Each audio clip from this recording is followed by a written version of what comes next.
Hello everyone, and welcome to this morning's webinar, and apologies for the slight delay. For some reason my GoToWebinar wouldn't load, so David couldn't find me. Anyway, as I said, thank you for your patience and welcome. It's actually the last in this series that we've done for the year. We can't believe we're almost at the end of 2020, the year that none of us is likely to forget in a hurry.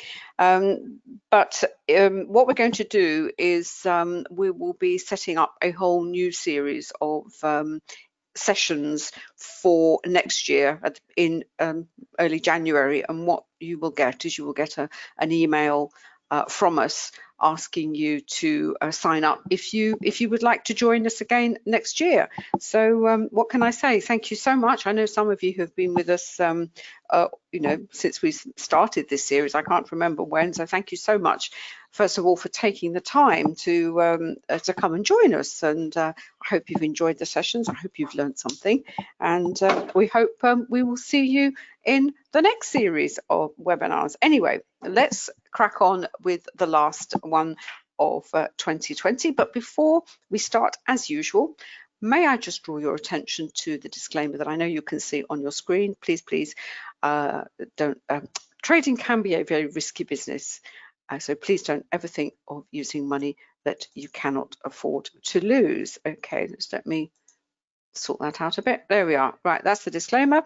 As you know, those of you who come along regularly, but perhaps if this is your first time that you're joining us, what we do is David and I, my husband David, who's sitting behind me, we look at the markets through the prism of volume price analysis. That's technical analysis side, the chart reading side, and as the name would suggest, we look at price action, we look at the volume, but VPA has other elements as well. One of them being support and resistance, which is hugely important.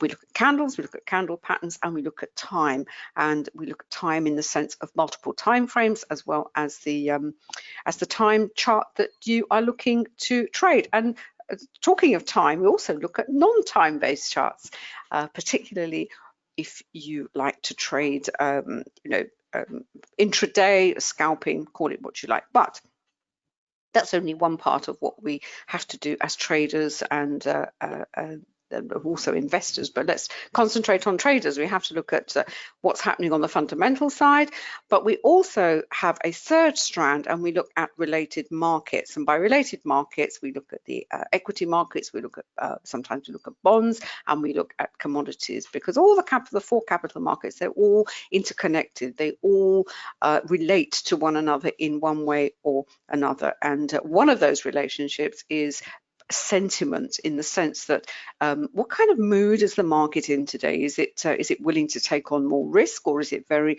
risk averse? And in this last week of when I say the last week of trading, I mean by that coming up to Christmas. In this last week, a lot of liquidity tends to dry up. Accounts are squared. Certainly fund managers, they close their books for the year, etc. They have reports to write to their various investors and what have you. And what happens is, when you have a reduction in liquidity, in fewer participants, as it were, you will get a lot of volume spikes. Now, we've had volatility. Volatility has been our watchword this whole year, certainly since the start of the pandemic. So you could say, well, what's different, as it were? Well, it's probably a little bit more intense, as it were. You're going to get, perhaps some irrational price action, and you look at it and you think, well, where did that come from? And there was a really nice example of that on the Dixie yesterday. But that was also driven by, as I said, by sentiment. Sentiment is a little bit all over the place, and you would think we now have had the result of the US elections. As if you didn't know, Biden has been declared the new president, although Donald is still denying that it should be the case, but hey, there we are. The virus seems to have been seems to have increased, certainly in the States. So things are not things are not all, you know, happy, as it were, and that's reflected in the markets. And how that is connected to the Forex market is that certain currencies and certain currency pairs will reflect that more strongly. The dollar is one, the yen is another, the Swiss franc is another. And sometimes the Forex market actually leads the sentiment. So, you know, if you are keeping an eye on the on equities, on the indices, and you will see, you know, you will see one sentiment expressed in that market, but it hasn't quite, you know, translated into the Forex market. You could see a divergence, if you like, but often it's because the Forex market does lead the way. It's the market that reacts the fastest. So I'm talking about the spot Forex market here, to these, you know, these changes of sentiment, which will then occur in other markets. It's also much easier and faster to move in and out of Forex. You know, with stock markets and indices, there are central exchanges, so you know there can be a bit of a time lag, as it were. So anyway, that's how we look at the markets. We've got the technical analysis side, we look at the fundamentals, we look at what's happening in the related markets, and one could say, obviously, there is probably maybe a fourth element to this, and that is what is going on a geopolitical side. We've had the US markets, we've got the virus, and obviously here in the UK we have Brexit. The books were, if you like, the initial introduction to the methodology that we launched onto the trading community. That's now moved on to, we now have what we call the complete Forex trading program. It takes really the basic concepts that are expressed in the books and moves them up to, as I said, to a complete program, and these are the modules in the program. As you can see, there are 5 modules, and we actually start, and the first module we start with is the psychology of trading, because ultimately, you know, you can know everything there is to know about trading. You can understand, you know, how to place an order. You can do a fantastic analysis of the chart. You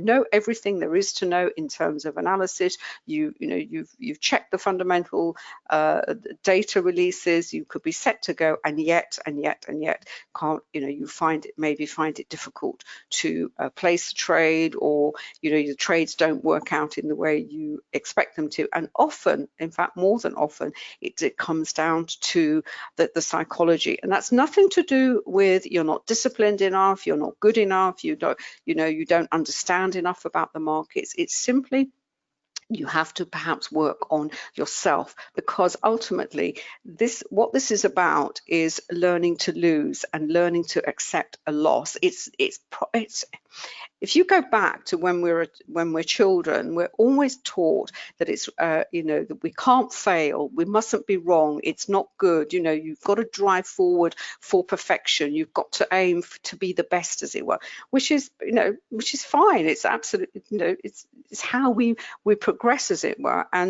But when we come to trading, you kind of have to turn that on its head, because you have to accept that, you know, you don't really have much control in trading. The only thing that you can control in trading is basically how much money you're going to lay out on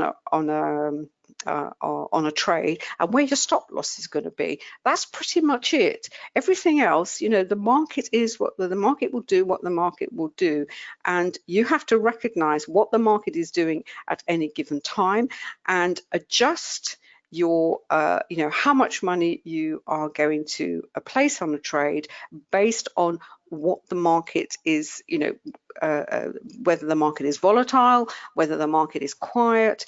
And you've got to be able to recognize that. And at the same time, you also have to accept that you are going to be wrong, and you're going to be wrong possibly more times than you are right. But that doesn't necessarily mean that you can't make money from trading. Now, some of us have a problem with accepting that we can be wrong. It's ego, it's you know, we come from a background maybe that where we've been very successful. If you've run a business, if whatever you've done in your life, and you know, you've reached the top, you've been successful, you get to a position and you think, oh right, I've achieved it. You then come to the market, and the market sort of slaps you in the face, and you have to accept that, you know, this is how it is, and you have to be sort of a little bit humble and accept that, first of all, you're not always going to be right, but it's nothing personal. You mustn't take it personally.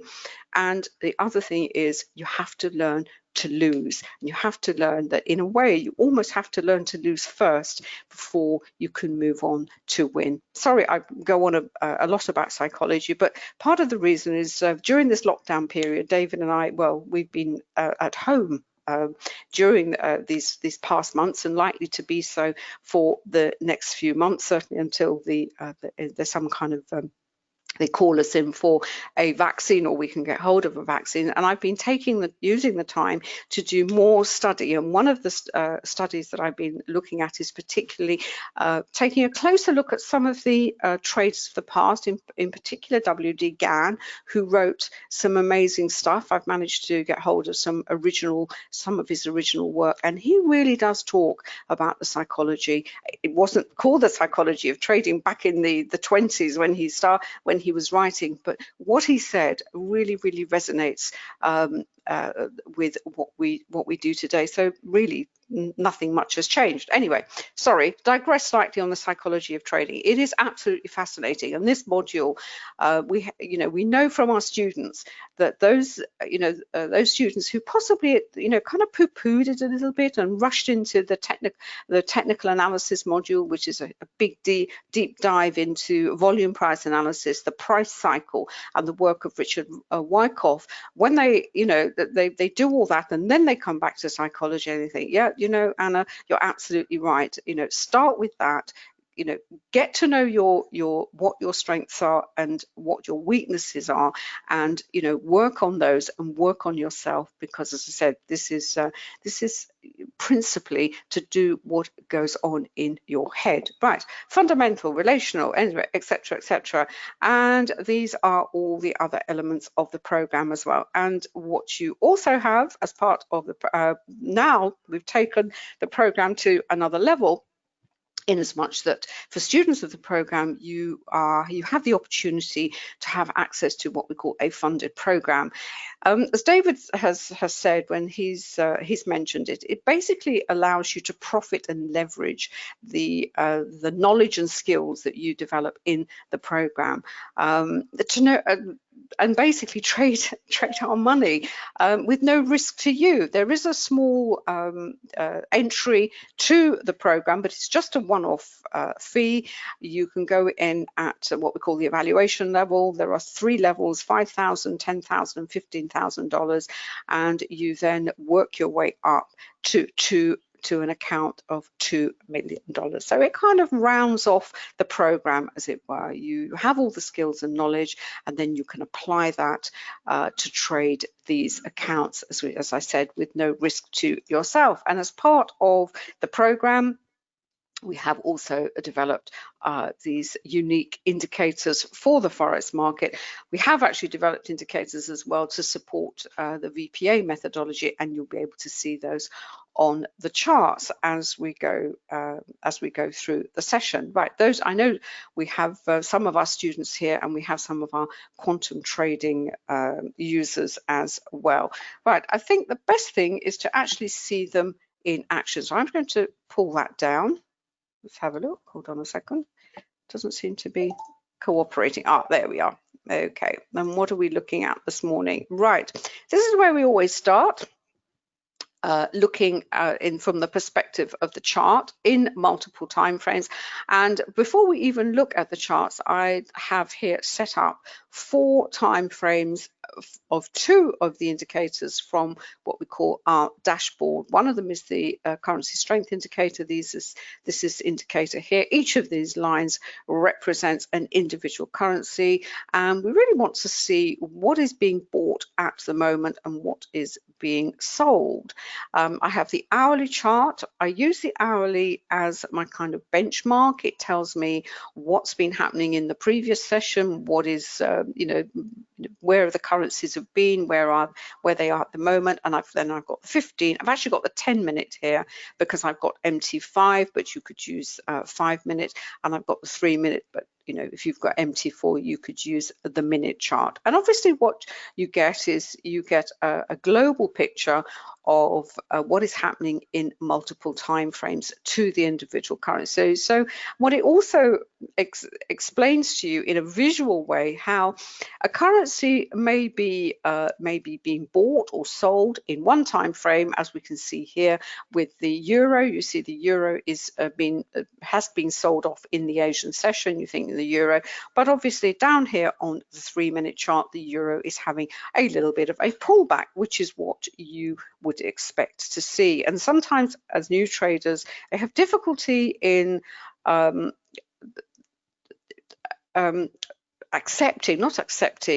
recognizing that the price cycle that you have in one time frame, i.e. on the hourly chart, where we have a sell of the euro, nothing goes up and down in a straight line. You are then going to see counter to that selling on maybe a faster time frame, as we see here the euro is being bought. Now, this explains why a trader who trades the 3-minute chart and a trader who trades the hourly chart, this trader can make money buying the euro and this trader can make money selling the euro.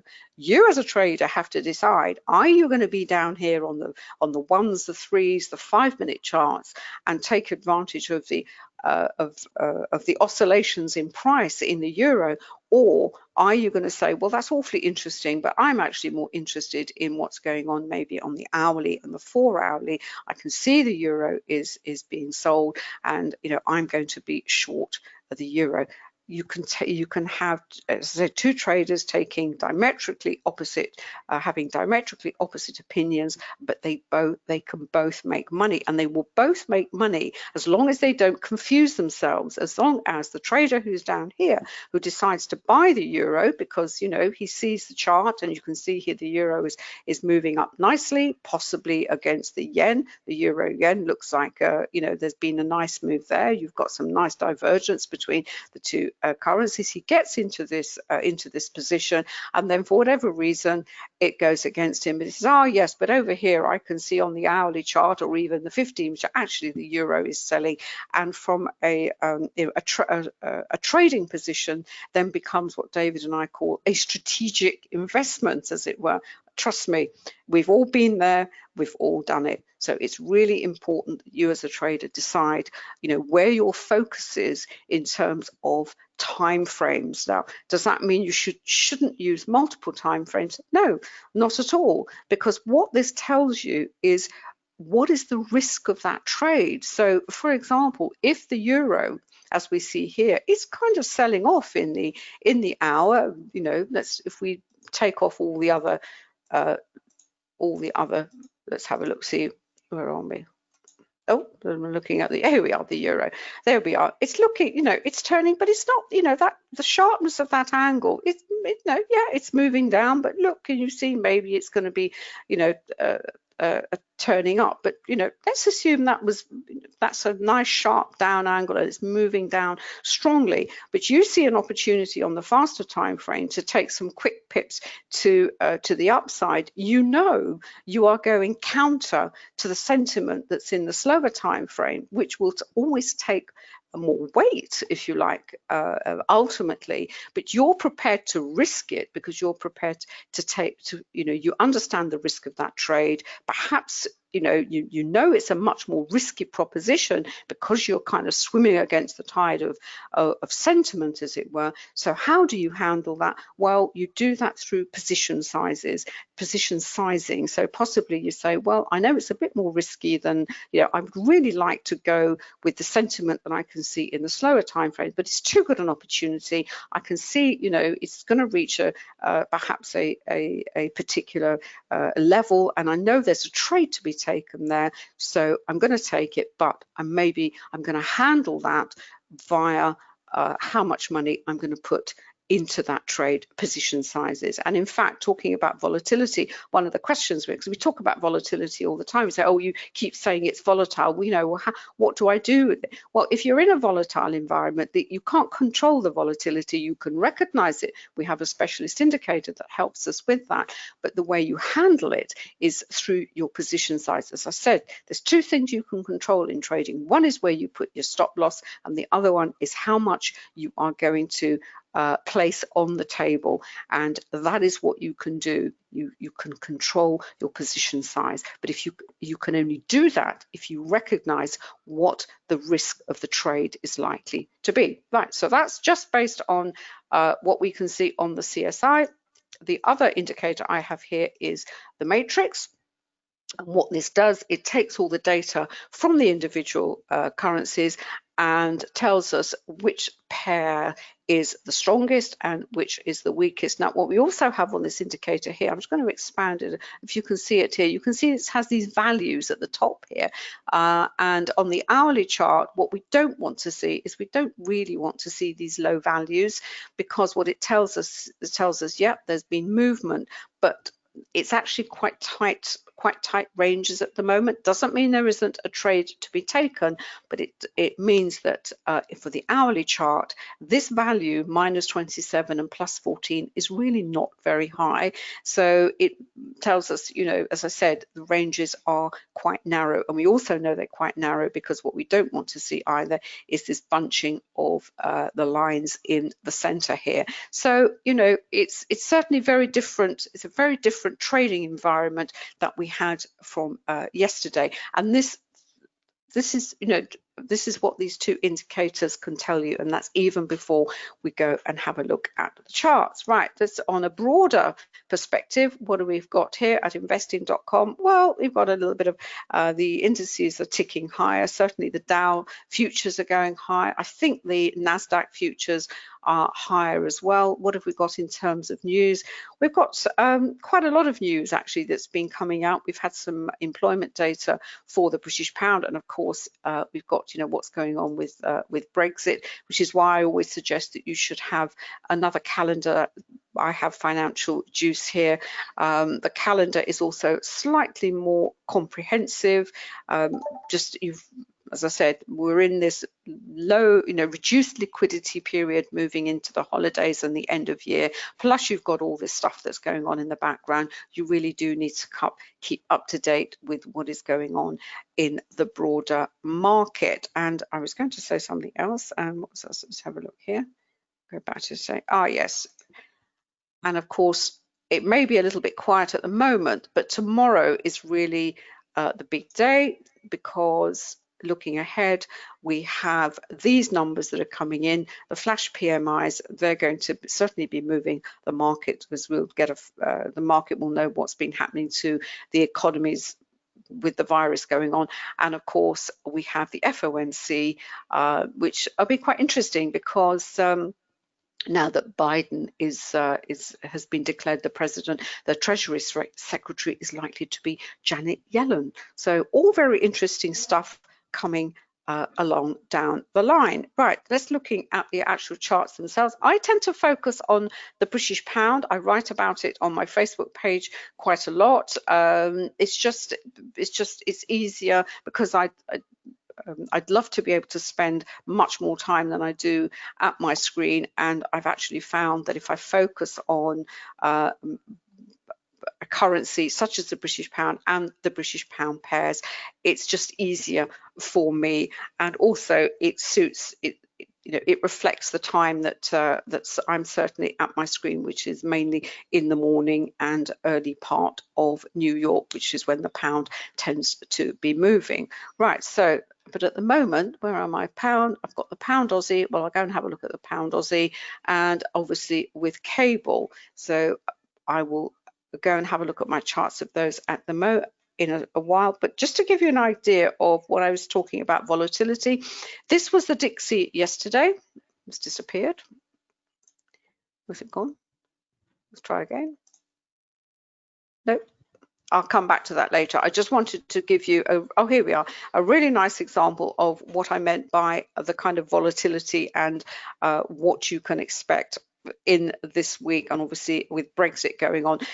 This was the Sunday night open, as we can see here. This is the US dollar. The dollar gapped down. The pound pairs gapped up, and that was because there was kind of positive news about the Brexit deal. So we had this gap down. In fact, yesterday morning, all the indices absolutely roared up. It was all, you know, fantastic news, etc., etc. Then suddenly, as we can see here, this was just before this was before Wall Street open. It was the start of the Forex session in New York. We had this really strong move lower for the Dixie. Then we had this candle come in here, this huge down candle, but the volume really wasn't, you know, given the size of the candle, you would have expected that volume to be much higher. And in fact, we had a 2-bar reversal. Then we had this huge volatility candle as the indices sold off. Volatility trigger indicator was triggered. This is these 2 little purple dots here, and in fact we had a classic volatility trap, in as much that the price action retreated to within the spread of the candle. What's interesting with volatility at the moment is that all the levels are being respected. Support and resistance levels are pretty much coming into their own here. These are my Camarilla levels. These are my price-based levels. I have the volume point of control here, but you can see here the price action pretty much stuck to these levels that I have on the hourly chart, which are valid for the rest of this week. But this is just a typical example that you will see in this week. You'll get a nice move one way or another. You will find the volume will dry down. You will either get a 2-bar reversal or maybe a hammer candle. We had a sort of start of a hammer candle there, then it went lower. 2-bar reversal. If you overlay that over that, that's another hammer candle. You have this rush up. The volatility is triggered. That's because that this bar is outside of the average true range, and volatility is also a great way to trap traders on the wrong side of the market. As soon as that's triggered, this is actually triggered in real time, you then have a decision to make. You know it's likely to go into the spread of the candle, so you come out. And as I said, and it's also connected to how much you decide to lay on a particular trade. And given the environment that we are in at the moment, I strongly suggest that you use your position sizes accordingly. Right. Hi everyone, thanks darling, and hopefully you can see my screen. Hopefully you can hear me as well, which is always good to have. I'll just move the chat box out of the way. The reason I got the multiple CSIs up is because the pair that caught my eye, and this probably comes as no great surprise to you all, I'm sure, was the CAD Swiss. This is 7:30, this is 7:15, 7:30, so we were up and about before that, long before that. I was watching this get up into overbought, equally the Swiss franc down into oversold, and lo and behold, this has actually occurred very rapidly, and a really nice move developed onto the 10-minute, it's rolled up onto the 15-minute, really strong buying of the Swiss franc, equally strong selling of the Canadian dollar, which is now starting to come to an end over on the faster timeframes here. And that's the reason that we're actually in a marginal congestion phase, certainly on the faster timeframes at any rate. You can see up here on 1 minute, the Swiss franc right up into overbought, and the Canadian dollar is trying to follow it as well. So there's a little bit of congestion building, but if you're out on the 15-minute, there's still plenty of opportunity there. We haven't even crossed, in fact. And one of the beauties of searching out these sorts of opportunities as they begin to develop, and we've got others developing literally, we've got the euro developing nicely now, very strongly oversold. We get into London, you know, you're always looking for the opportunities for reversals, whatever time of day, whether it's London session, whether it's into the US session, which are the two primary ones at certainly 1 o'clock our time and in the afternoon. You're always looking for those sorts of opportunities to develop. If you're a scalping trader down here, whereas your eye drawn, you're up here on the Swiss franc, you're down here on the Aussie dollar. So you're looking short, you're Aussie, short-term, buying the Aussie Swiss rather. So it doesn't matter what time frame you're in. These things come along all the time. Anna said she focuses much more on cable and because of time limitations. And you know, I'm more indiscriminate. She will focus on probably fewer than I am. I'll literally trade anything that's moving at the moment when I'm at my screen. And it's a question of finding out what works for you. We have a lot of students on the program who literally do hone their skills down to a handful of pairs, and others who trade everything, and also in association with that, they'll also trade futures, index futures, they'll trade commodities, they'll trade stocks intraday, whatever it may be, it doesn't matter. You just have to find what works for you. It's also partly dependent on where you are in the world, and also partly dependent on how much time you have available. But you've got to find what works for you. All of this business is about what works for you. It's interesting, for those of you students, I know we've got several of our students here today. When you look at the comments and images coming up, we've got some new students, one student in particular, I'm not going to name them, but they actually use bars rather than candlesticks, which is absolutely fine. It's what we always say, find what works for you. It's not about what works for us. You know, we get a lot of questions about, well, what do you do? Well, you know, this is what I do. I mean, I'm always looking at the extremes, but then that may not suit you. It may not suit you temperamentally. It may not suit you from a risk and money management perspective. You may feel uncomfortable doing that, having to wait, put larger stops on, etc., etc. You may be more comfortable jumping in the trend. So you're always looking around maybe around the middle section here, where you know crosses are developing, trends underway. You know, you look at things like this, the Aussie Swiss, for example, on this time frame. You know, it's well underway, that trend. You're not looking at the extremes all the time, but you have to find what works for you. Just go on to the charts. I've got here we are, this is the CAD Swiss. That's what we're seeing at the moment. We're seeing, you know, this sort of congestion phase building. Here we are over on 3 minute. That's the reason we're seeing it. It's because out to those sorts of time frames, this is on 5, I think. Yeah, that's 5 minute.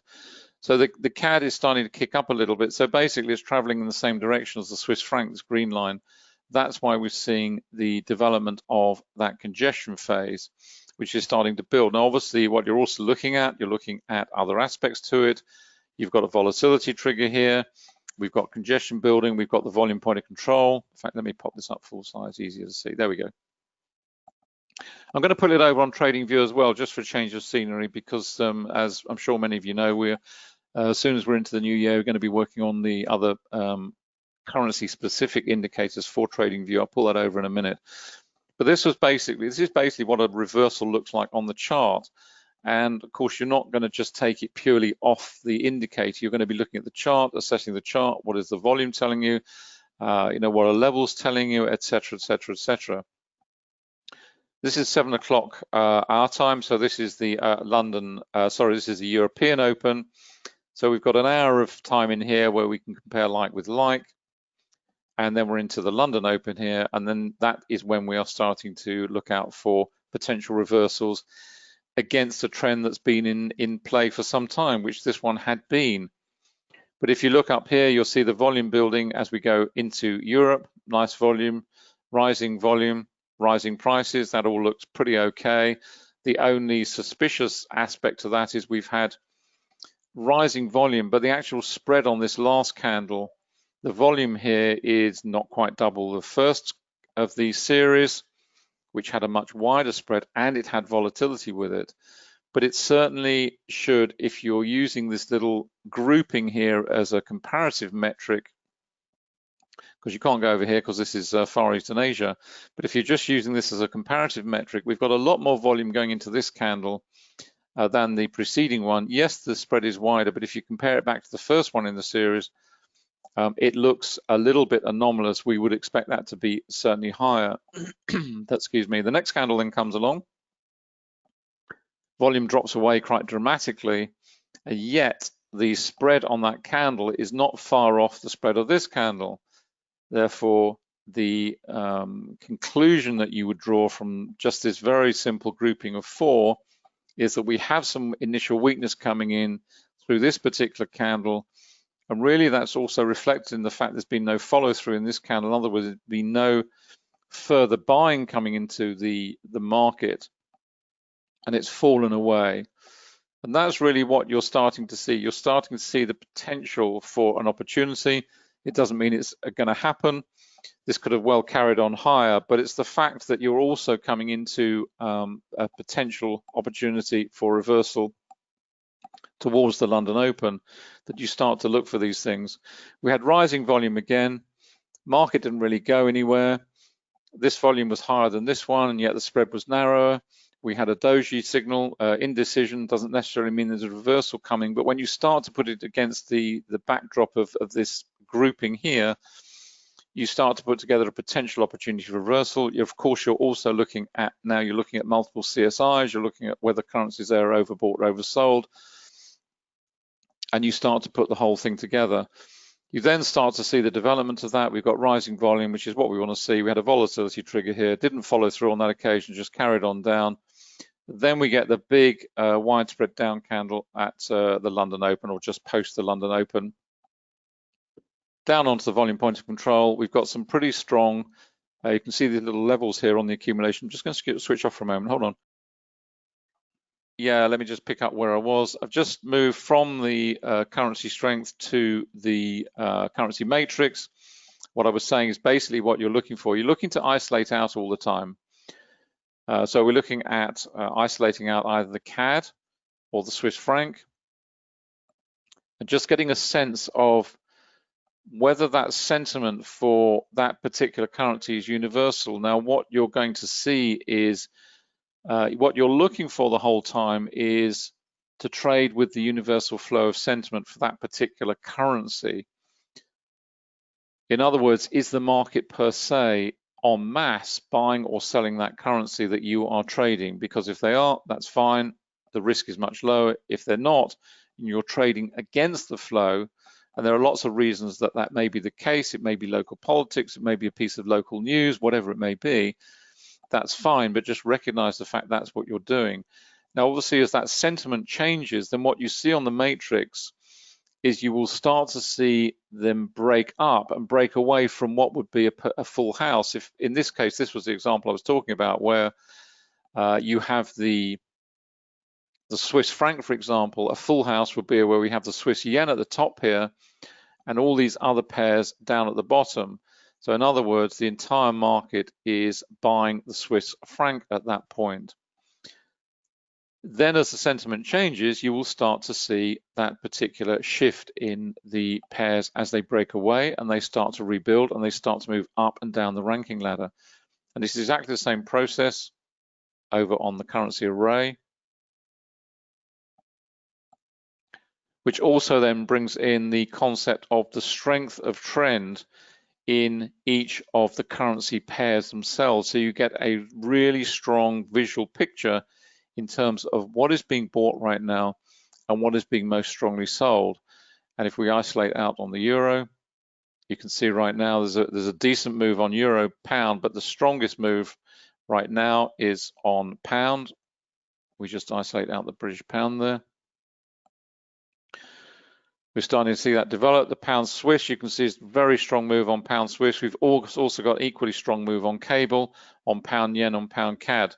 So the market per se is literally swinging towards a sell of the British pound.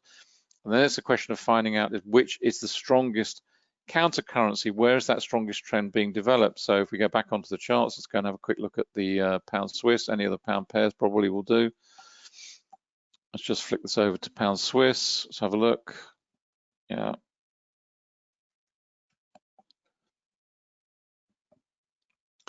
Got a lot of data coming in here. There we go. Starting to see that develop on the multiple CSIs. Let's head over there. There we go. Just leave that there for a minute. There we go. Just load those up. Oops. Okay. I've got a lot of data coming in. There we go. Okay, fine. This is what we're seeing on pound Swiss at the moment. This is on 5, I think, isn't it? Can't remember. Yep, that's on 5. Okay, so this is what we're seeing. Starting to break away from the VPOC. Effort to rally, good volume under there, starting to break away to the downside. We're coming down to a low volume node there.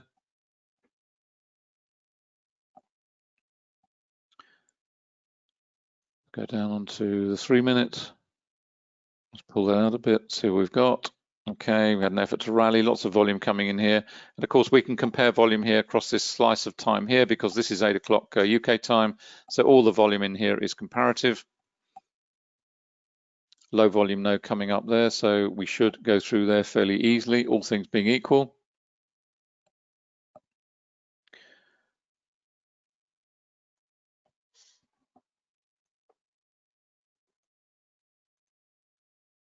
That's all I wanted, there we go. Okay, that's what we're seeing, the strong selling of the pound. Spoiled for choice, really. Is pound Swiss the best one? Yeah, probably, because it's rising quite strongly here. It's kinked lower, but it's starting to rise again. But that's very much selling of the pound that's driving it right now. Pound yen would be okay, although the yen is flatlining a bit. Cable will probably be okay. Certainly on the faster time frames over here, you can see that's developing nicely. So certainly from a 1 minute and upwards, you know, pound yen, pound dollar, pound Swiss, pound CAD, that will be moving strongly too. And then it's a question of just picking your poison and deciding which one you're going to go for. But right out onto 15 minutes, you know, how much longer has that got to travel? Well, the pound's got a decent way to move before it gets down into oversold. The Swiss franc has got a decent way to move before it gets up into overbought. So, you know, perfectly fine. The same with the dollar. Just take a look over on the right-hand side and see what's going on in terms of the dollar. I'll just get rid of that. Where are we? Yeah, fine. There we go. Just pull that over there. I've got the dollar up here, top right. You can see what's going on in terms of the dollar. Click on, there we go. That's what's happening in terms of the dollar. So we've got some pretty strong buying of the dollar here. You can see the trend monitor here. We went into transitional phases here, but we came out the other side. So it's just holding, keeping us in. If we were trading this as a whatever it could be, a currency pair, stock, index, doesn't matter. That's what it's designed to do. Really strong move on some strong buying on the dollar, and that's helping obviously to drive cable at the moment. So we just flicker back onto the charts again. There we go. If we wanted to put cable up on here, just change those over. Move that out of the way. There we go.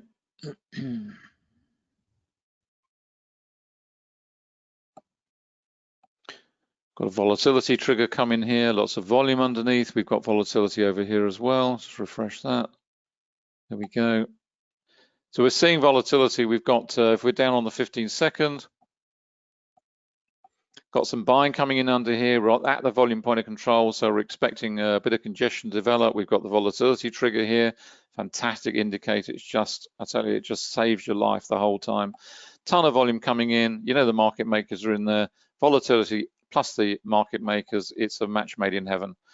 And now we just wait, be patient, wait for things to develop. You can see the trend monitor is still bright red, so that's absolutely fine at the moment. Obviously, it's red over on these other time frames as well. Nothing to worry about for the time being. Got volatility up on 3 as well. So that's really just confirming the fact that we've got volatility on 1. Haven't seen volatility on 5 yet, but certainly from an intraday perspective, that's what we're seeing, and it just gives us a heads up to expect at the very least congestion. So if we're in a position, expect congestion. It's what we expect to see. It's fine. Volume's fallen away a little bit there, but let's just have a look how that compares. Okay, just have to wait now.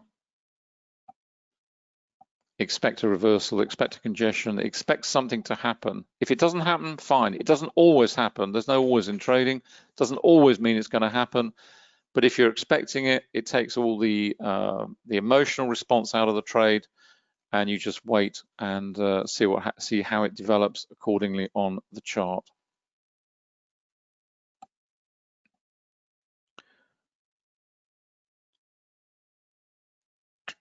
Let's go on back on to the. Where were we? Now let's go over onto the Renkos for a moment. I had this on CAD Swiss earlier on.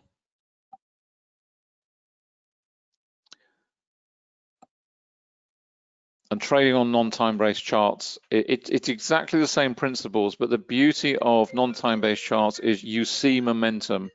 You see the raw momentum of the market revealed on the chart. Once you get away from time-based charts, I mean, I've got the time-based charts below. I've got the 15-second, I've got the 30-second, and I've got the 1 minute. But what you see on this chart above, which is a mirror image of this in terms of the time it's set to. So I've actually selected the 15-second. And what it's delivering for me, it's telling me the optimal brick size for that particular market, in this case, the CAD Swiss, on that particular time frame. So I've got a 15-second, I've got a 30-second here, and I've got a 1 minute Renko. So I've got 3 Renkos. It's telling me on this one, it's 4, on this one, it's 6, and on this one, it's 9. In other words, these are fractions of a pip. So this is 0.4 of a pip, 0.6 of a pip, and 0.9 of a pip. It's not 9 pips, it's 0.9, so we'll stick the decimal place in front of it when you're on the spot markets. But you'll see when the market is fast moving, you get a rapid reaction. You'll get a gunfire effect of it's like a machine gun firing these bricks out, because that is what momentum is. It is speed, it's momentum in the market, and it comes out literally because these are independent of time, and that's the key. In fact, let me just let's just switch these over to cable. I've got the tick chart set up as well. I can't remember what's on there. And these are the sorts of moves you will see, just very tradable. Doesn't matter what time frame you're in. Doesn't matter the, let's just pull it over a little bit. There we go. I've got the trend dots on here. I've got the trend monitor on here. The trend dots and the trend monitor, again, it's a match made in heaven, because what you're looking at is you're looking at the two aspects of the trend. You're looking at, you can see it here, the reversal in the trend. The trend dots always change first. They've gone from red, then they're coming out, and they're going into blue. The trend monitor is always going to follow along behind. You can see it here as well. This was the trend lower, supported by the trend monitor. Then the trend dots start to change color. They transition into the bullish momentum. They come out again, but the trend monitor hasn't changed at that point. It's still staying bearish at that point. Then it starts to transition. Then the bullish trend dots come in more strongly. They've also moved to the underside of the Renko brick, and then the trend monitor starts to kick through as well. And now you've got the two complementing one another. One is confirming the other, but the trend monitor always follows. It always comes after the trend dots have changed, because the trend dots work very close to the price action. The trend monitor takes a more considered view. You've got another example here. You can see it. The trend dots changed. They went into gray, into red, went past this potential support regions, come back above it. The trend monitor, however, only transitioned through to these two colors. It didn't go into bright red. It just transitioned briefly into darker blue, darker red, out the other side, come back into the bullish momentum again. And you've got the same principles at work over here. Trend dots lower, into gray, out into blue, into a transitional color, confirming on the bullish sentiment. And it's exactly the same principle on tick charts as well, which I've got down here. I can't remember what I've got on here, CAD Swiss. Okay. Let's change this cable. In fact, the reason that that's pausing a little bit at the moment is if you look at the dollar index here, we had the rush up, now it's starting to flatten off, gone into sideways. So that particular move, certainly from a dollar perspective at any rate, will be slackening off a little bit. This is on the tick. I've got the 1 minute, 2 minute, 3 minute across the top. These are the tick speeds that it's the tick speedometer down the left here is giving me the optimal tick settings for these. So I'm just going to readjust these. These are, I'll put this at 89, 144, and over on the right hand side is 377. So I'm now trading on tick charts. Again, it's non-time based. And what that means is that you will see momentum. Yes, you can apply obviously VPA methodology at the top here because we've got time-based charts where we can do that. Absolutely fine. We've got all the other indicators on here, but what the tick charts give us exactly the same way they do on Renko is they give us raw momentum. You will see the speed of the market. You can see the tick numbers here, they're moving up and down, they're changing all the time. This is 89, back to 2, this is 233, so I'd need to adjust that back to 144. So it's flip-flopping around. But what the tick speedometer does, doesn't matter which instrument you're using or which particular currency pair, it will tell you what the settings are, because the biggest problem trading tick charts, and the same problem applies to trading Renko charts. In fact, any non-time-based chart is what do you set it to? Do you set it to an arbitrary value that you decide, or do you set it to something that the market is dictating through the prism of the indicators? And that's what the tick speedometer does, and that's what the Renko optimizer does. They deliver the optimal settings for you, so you don't have to guess. They have the option, you can set them to whatever you want, but the idea is that you are then trading in harmony with the market at that particular moment. Because every single currency pair will have a different characteristic and personality. Every pair will have a different range of tick settings for that particular currency pair. And the same applies on Renko. They are all different. If I change this over, I know a lot of you come along to the US session. If I change this over to the YM, I'm not going to do it. The YM will be trading at much higher levels. The tick count will be much, much bigger, particularly if I put the ES on here, we'd be into hundreds, if not thousands. Certainly during the trading session, it will go up to 10, 15, 20,000 on an ES. A spot currency pair will never get anywhere near that sort of level. They just don't operate in those sorts of parameters. So it's finding what the optimal setting is. We've got this nice breakaway developing to the upside. Let's just go back onto the time-based charts. There we go.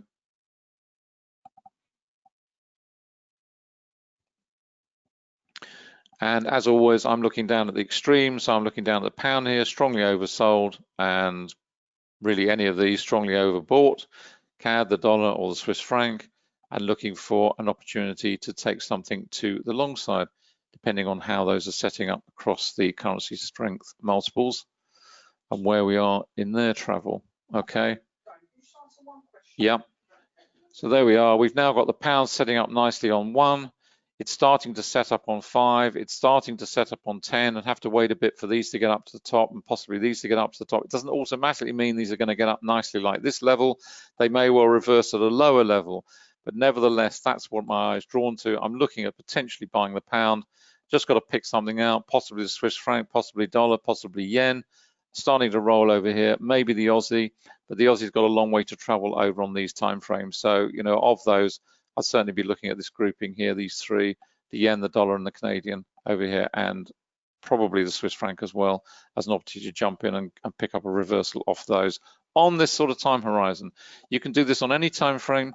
You can do it to 30 minutes, to 60 minutes, 30. If you have less time, then a 30-60 minute combination is a great combination for looking for reversals. It means you can leave that trade running for a few hours, as opposed to this, where you're literally trading tens of times a day, maybe even hundreds of times a day if you're down on the 1 minute and sub 1 minute, and so on and so forth. Sorry, the question was? Look back perimeter. No, I would set them at the default. The reason I would set them at default, Alan, is because that's where we've tested them. That's where we found their, if you like, their sweet spot, if you like. But as always, with all our indicators, you're more than welcome to play around with them. The ones I would suggest that you do, the areas that I would suggest you play around with are things like the trend monitor and the trend dots. Adjust their sensitivity.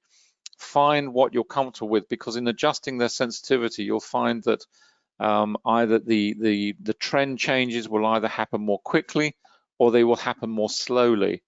So those are the things, those are the parameters that I would look at in terms of sensitivity settings. Things like if you're, as I say, on MT4, MT5, I'd look at things like the trend monitor, the trend dots. Same on Ninja.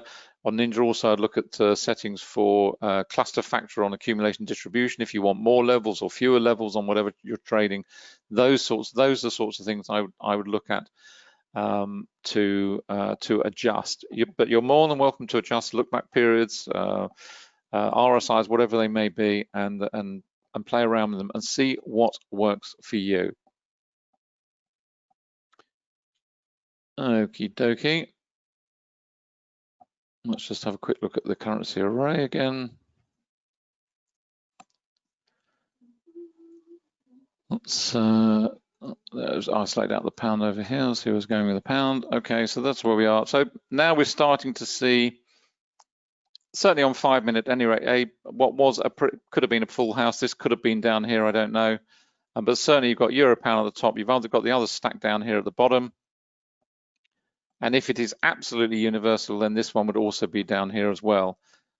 Now, potentially what you're looking for on the second column is the potential for either an overbought or oversold situation developing. That's what these little brackets are. When they're darker colors with the brackets, it means they're approaching those potential situations.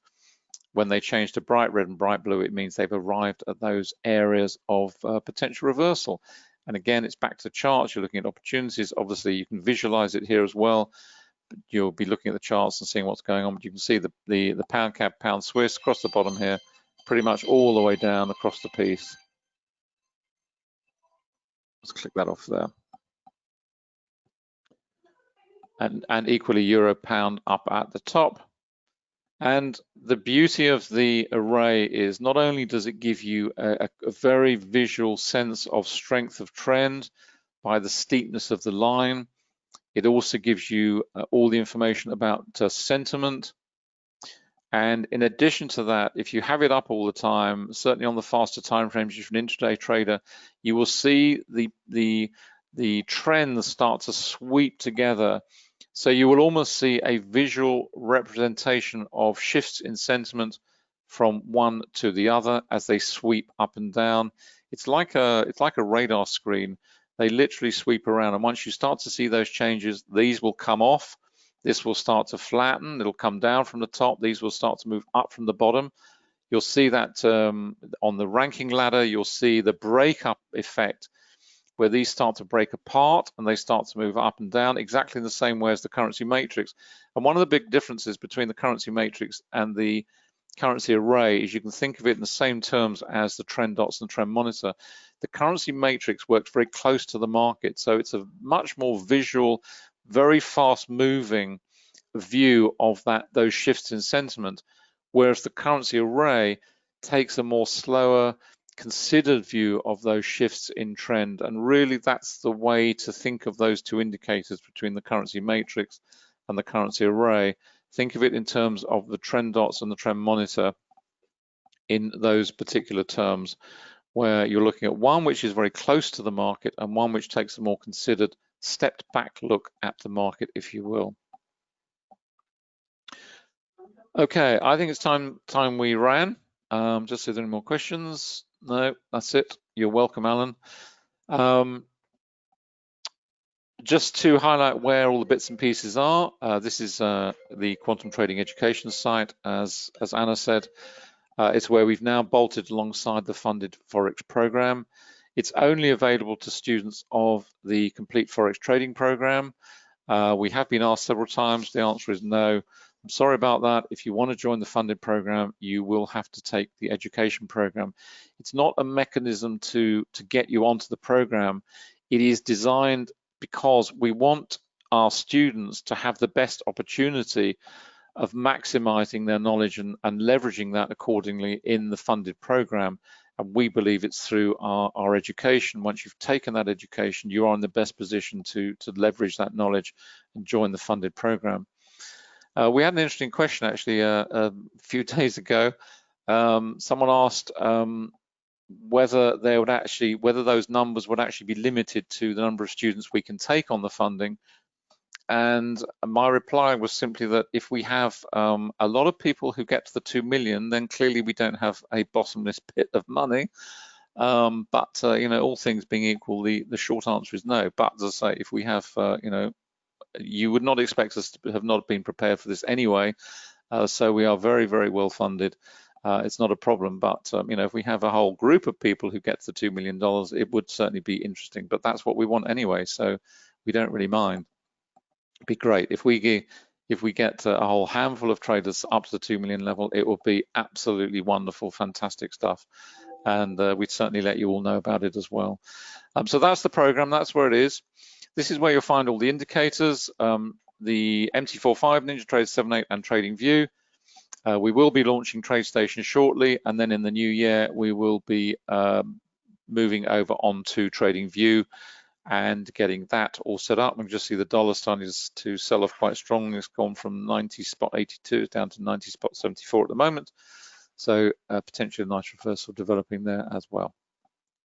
So that's where we are in terms of the indicators. And once we've done the porting across all the currency specific indicators, indeed all the others as well, there's VPOC and support and resistance, that will all be available on TradingView. That package price-wise will be aligned with MT45. And then we'll be working on we've got some exciting plans for some new indicators as well. Once TradeStation's up and running, we will be rolling out some new webinars and the new series next year as well. So keep an eye out for that. You'll get all that as long as you're registered over on Anna's site for updates on that particular list. So you'll get all the details there. Finally, that's where you find Anna, annacooling.com, all the posts and all the books which are up on Amazon, which you can find there in Kindle and also in paperback. I'm delighted to say that we've got 2 new publishers in Vietnam, and we've also had other books published again in China and also in Japan. 2 other versions of the book. This book here, this is now available in Japanese and complex Chinese. And the complete guide is now coming out in Vietnam, and also the stock trading book is coming out in Vietnam. So lots going on, and I have to say it's very humbling the comments that we get from everybody. So it is much appreciated. That's us done for today.